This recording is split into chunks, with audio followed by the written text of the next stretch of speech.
തൃശ്ശൂരിൽ കലോത്സവത്തിനെത്തുന്ന മത്സരാർത്ഥികൾക്ക് ആർക്കും പണമില്ലാത്തതിന്റെ പേരിൽ സ്റ്റേജിൽ കയറാതിരിക്കേണ്ടി വരില്ല.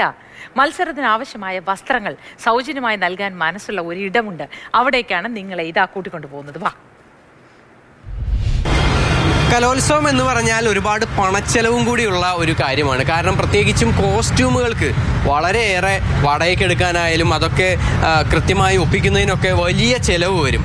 പക്ഷേ തൃശ്ശൂർ കലോത്സവത്തിനെത്തുന്ന കുട്ടികൾക്ക് സന്തോഷിക്കാം. കാരണം പണം ഇല്ലാത്തതിനാൽ ആർക്കും നല്ല വസ്ത്രം അല്ലെങ്കിൽ നല്ല കോസ്റ്റ്യൂം അണിയാതിരിക്കേണ്ടി വരില്ല എന്നുള്ള ഒരു ഉറപ്പാണ് തൃശ്ശൂർക്കാർ നൽകുന്നത്.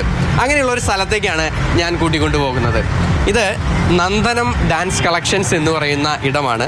ഇവിടെയാണ് ആ പാവപ്പെട്ട വിദ്യാർത്ഥികൾക്കായി ഒരു വലിയ സമ്മാനം ഒളിപ്പിച്ചു വെച്ചിരിക്കുന്ന ഇടം.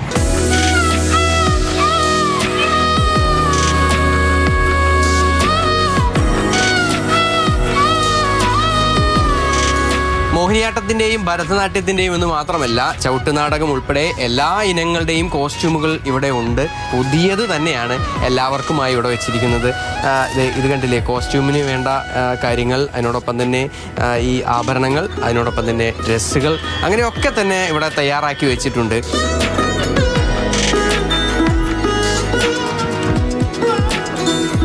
ഇപ്പോൾ നന്ദനത്തിലെ സജീവേട്ടനാണ് നമ്മുടെ കൂടെ ഉള്ളത്. സജീവേട്ടാ, വലിയൊരു കാര്യം തന്നെയാണ്. അതെ, തീർച്ചയായിട്ടും. ഒരുപാട് കുട്ടികൾക്ക് പണമൊന്നുമില്ലാതെ നല്ല കോസ്റ്റ്യൂം ഒന്നും ഇടാൻ പറ്റാത്ത ഒരു അവസ്ഥ വരും. എങ്ങനെയാ അപ്പോൾ നമ്മൾ ഇവരെ കണ്ടെത്തുന്നതും അതുപോലെ തന്നെ എന്തൊക്കെയാണ് ഇവർക്ക് കൊടുക്കുന്നത്? അല്ല, നമ്മളല്ല സത്യത്തിൽ ഇവരെ കണ്ടെത്തുന്നത്. ഇവർ സ്കൂളിലെ പ്രഥമ അധ്യാപകൻ അവർ ലെറ്റർ ആയിട്ട് ഇങ്ങോട്ട് വന്നു കഴിഞ്ഞാൽ നമ്മൾ ആ കുട്ടികൾക്ക് നമ്മൾ കൊടുക്കും. നമുക്ക് ഈ വരുന്ന കുട്ടികളെല്ലാവരും അർഹതപ്പെട്ടതാണോ എന്ന് നമുക്കറിയില്ല. മാക്സിമം ഫ്രഷ് ഓർണമെന്റ്സും ഫ്രഷ് ഡ്രസ്സുകളാണ് നമ്മൾ കൊടുക്കാൻ ഉദ്ദേശിച്ചിട്ടുള്ളത്. ഭരതനാട്യം, മോഹിനിയാട്ടം, ഒപ്പന, അതേമാതിരി തിരുവാതിരക്കളി എന്ന് വേണ്ട കലോത്സവത്തിൽ പങ്കെടുക്കുന്ന എല്ലാ വിഷയങ്ങൾക്കുള്ള കോസ്റ്റ്യൂംസും ഓർണമെന്റ്സും പ്രോപ്പർട്ടീസും എന്തെങ്ങനെ കൊടുക്കാൻ കാരണം, അപ്പോൾ നമ്മൾ തന്നെ പല കലോത്സവത്തിനും ചെന്ന് ഇത് കാണാൻ നിൽക്കുമ്പോൾ പല കുട്ടികളും പല സാധനങ്ങളും മറന്ന് വെച്ചിട്ട് അങ്ങോട്ടും ഇങ്ങോട്ടും എവിടെ ഒന്നാമത് ഷോപ്പ് അറിയില്ല. പിന്നെ ഷോപ്പ് അറിഞ്ഞാൽ തന്നെ അവിടെ ചെല്ലുമ്പോൾ അവർ പ്രതീക്ഷിച്ച വിലയാവില്ല. ആ കുട്ടികൾക്ക് വേണ്ടിയിട്ട് ആ ദിവസത്തെ അല്ലെങ്കിൽ 4 ദിവസത്തെ ഇത് നമ്മൾ ആ കുട്ടികൾക്ക് വേണ്ടി മാറ്റി വയ്ക്കും. കഴിഞ്ഞ തവണ ഞങ്ങൾ 55 കുട്ടികൾക്ക് കൊടുത്തു. അത് ഈ വട്ടം ഒരു 100 ആക്കാനുള്ള പരിശ്രമത്തിലാണ്. ആഗ്രഹിച്ചിട്ട് കോസ്റ്റ്യൂം ഇല്ലാത്തതിനാൽ ഒരുപക്ഷെ സ്റ്റേജിൽ കോൺഫിഡൻസ് പോകുന്ന ഒരുപാട് കുട്ടികളുണ്ടാവും.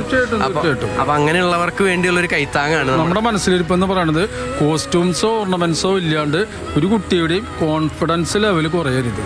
അവർ സ്റ്റേജിൽ അത്രയും കോൺഫിഡൻസോടുകൂടി കളിക്കണം.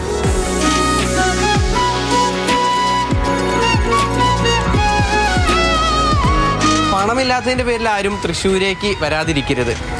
ഒരു കുട്ടിയുടെ പോലും ഒരു കോൺഫിഡൻസ് ലെവൽ കുറയരുത്. അതായത് നല്ല വസ്ത്രമില്ല, നല്ല കോസ്റ്റ്യൂം ഇല്ല എന്നതിൻ്റെ പേരിൽ. അതിനു വേണ്ടിയുള്ള ഒരു കരുതലാണ് നന്ദനത്തിൽ ഉള്ളത്. ആർക്കും ഇവിടേക്ക് സ്വാഗതം.